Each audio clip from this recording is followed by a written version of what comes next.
Olá, vamos falar um pouco sobre a Revolução Francesa e a influência do Iluminismo. Para começarmos, vou explicar um pouco como foi a Revolução Francesa.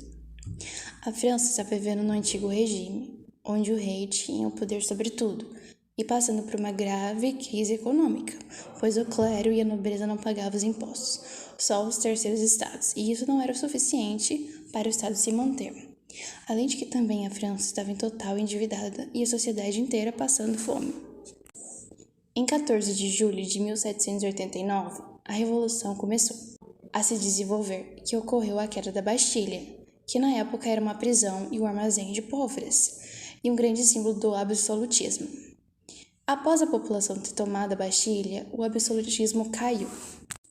Logo teve a Declaração de Direito dos Homens e do Cidadão, que foi um documento que trazia várias ideias iluministas e liberais. O documento dizia que as pessoas tinham que ter os mesmos direitos, tinham que ter as mesmas terras e era um documento que ia contra o governo antigo.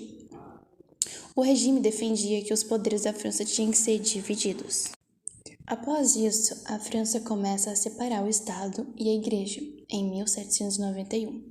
Teve a monarquia constitucional, em que Rei Luís continua governando a França e obedecendo à Constituição.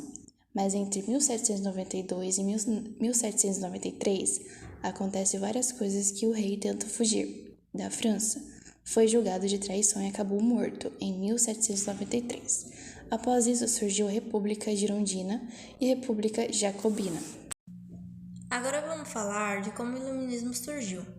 Também conhecido como Século das Luzes, deu início no século 17 e 18 na Europa, que até então surgiu o absolutismo, que foi a forma que o governo se estabeleceu na Europa.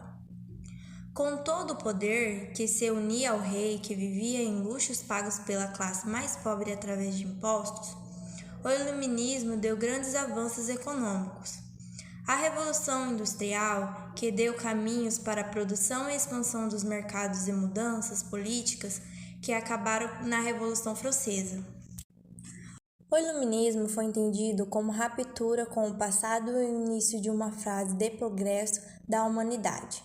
A influência do Iluminismo foi os pensamentos que, através da ciência, que foram marcados por novas descobertas e invenções na Europa. Mas qual foi a influência do Iluminismo? Essa é a pergunta. Como naquele tempo os que pagavam impostos eram o que estava embaixo, era o terceiro estado.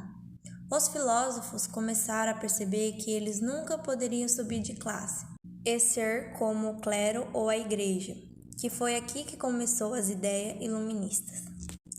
Porque os de baixo não podem subir? E começaram a se manifestar por burgueses e comerciantes que na época, justamente por serem comerciantes, começaram a desenvolver o iluminismo. Com os impostos de 78% para o terceiro estado, com os povos vivendo na pobreza, já dizia Maria Antonieta, que comem brioche, e isso causou uma reviravolta para o terceiro estado, que passaram a se manifestar em seu território.